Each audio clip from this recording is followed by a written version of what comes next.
Okay, so our subject for today is about motherboards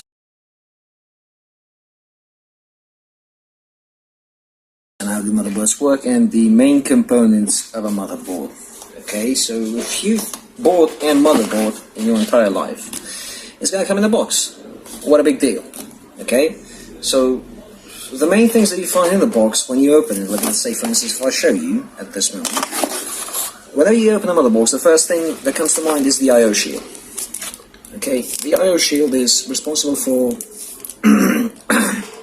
actually protecting your motherboard from any accidental touches. Okay, so if you don't have this on in the case when you're installing a motherboard into a case, if you don't have this on, it's going to trigger some accidental touches or it's going to fry your motherboard. Anyway, next thing is you're going to find some cables, which in this case are two of them, the IDE cable and the SATA connection cable, so no big deal as well. Of course you've got the driver CD and the manual in the box. Okay, so let's step that aside for a moment. Bring out the big guns, the motherboard. Okay, so this is the motherboard basically.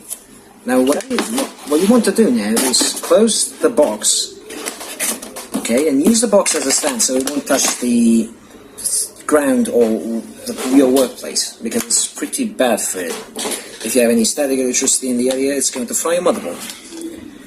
Otherwise, on the motherboard we have quite a few stuff that are actually pretty visible inside here as well. Before I even open it, we have the chipset. Okay, we have the CPU socket, the chokes around the CPU, the ports that your motherboard uses, and you've got your internal connections, which are like the PCI Express socket and the PCI socket. Okay, we've also got your RAM banks, which in this case this is a dual channel motherboard, so it uses dual channel memory in advance, so it only uses one stick per memory. If you want to set up your processor in a dual channel mode, you'll put two sticks in and your processor will be running a dual channel, which is almost, it doesn't have any impact on the performance, to be honest, whether you're running on dual channel or single channel. For this motherboard, but for new ones, well, it's a completely different story. So, now let's open the motherboard back, which is, to be honest, each and every electronic device which has a exposed PCB should come in these bags, because these are anti-static bags, okay? They don't generate static energy or static electricity, so that's why each and every one of them should be in these bags.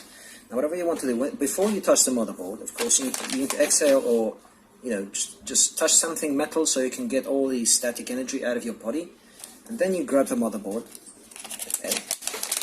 Grab the motherboard egg with the actual phone that is beneath it, okay. So like this, and put it on the box. Just put it there, or whatever you want to do.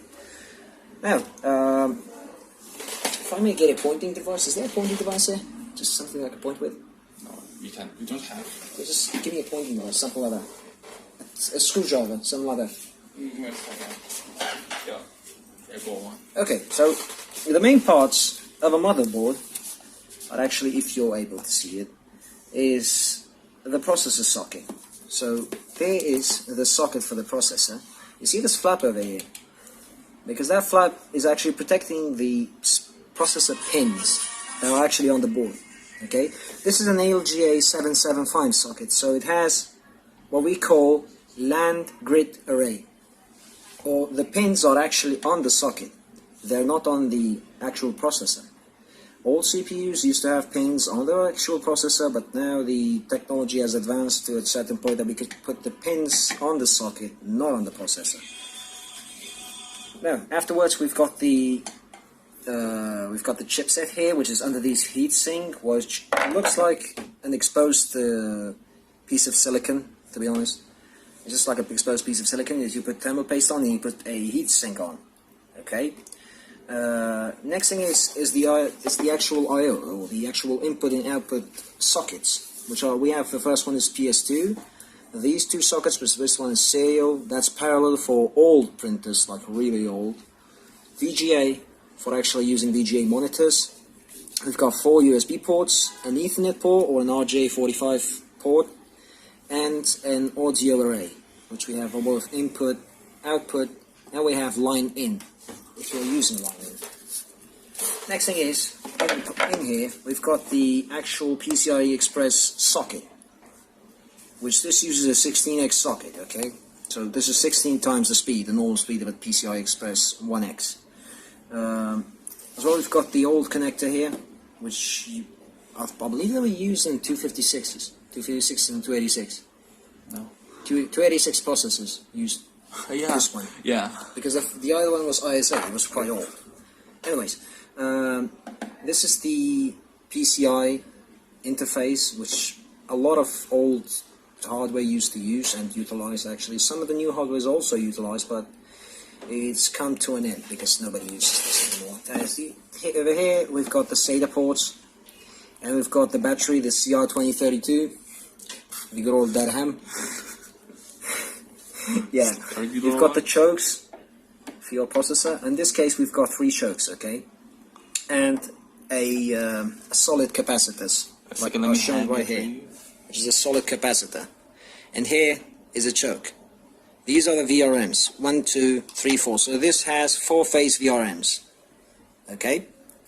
We've also got the connections for the actual motherboard, which are this, the 24-pin motherboard connector, or ATX connector it's called, and the 4-pin EPS connector, as well as some other odds and ends. Like here, we've got the actual audio chip, and here as well we've got the actual network chip, the chip that this network port uses and interfaces with. And as well, we've got on this one what we call a north bridge. That's south bridge. Okay, that's a south bridge. Yeah, this is a south bridge, that's a north bridge. They quit using these in new motherboards, Yeah. that's why I forgot about them. I forgot they existed. Anyways, this is the south bridge that they use. This is mainly to interface between the SATA ports, the IDE port, and the USB connectors. Okay, the USB connectors that are on the motherboard and on the front panel of your case. These are mainly used, like this, is mainly used now for audio and for network cards, which are pretty old network cards. Otherwise, the new interface, the PCI Express interface, is used for graphics card, which I can actually put a graphics card here if you can. Okay. So this is a graphics card. Okay, it has a graphics card, it connects via PCI Express, you see here the pins, and you've got the interfaces that actually the outputs. It outputs to a VGA, a HDMI, and a DVI port, okay? So whenever you put this on, it's quite easy for you just to put it inside the PCI Express socket, okay? It just slots in like it was used to be, like it's just like it's made for it. But otherwise, when you put a graphics card inside your actual motherboard, you need to pay attention to the exact orientation that you put it in. Like, because some of the new motherboards have more than one PCI Express port. Like, they have 4 or 5 or 6. I've seen motherboards go up to 12 PCI Express slots. But each and every slot is different than the other. This one is 16x because I already know it only has 1 on the motherboard. So it means it's 16x. Otherwise, if it has 2, it's going to change up. It's going to be either both of them are 16 or one of them is 16, the other one is 8. Okay, so you need to pay attention to where you put the actual graphics card. That's the most important part of them in a build. Next thing is, of course, you've got your mounting holes, which are actually corresponding with a case. If you have a case, these mounting holes over here, okay, you use these to screw in the motherboard and secure it in place. And one of the most important things to know about this motherboard, I've just realized, by the way, this motherboard has 2 interfaces for the RAM. It actually uses DDR2 and it uses DDR3 as well, all 2 of them. But you cannot use both of them at the same time because the chipset doesn't support it. There's no way you're going to do all of them. You only have to use one generation of actual RAM. Like to be exact, you need to use DDR3 one because the DDR2 is pretty shit, if I'm honest.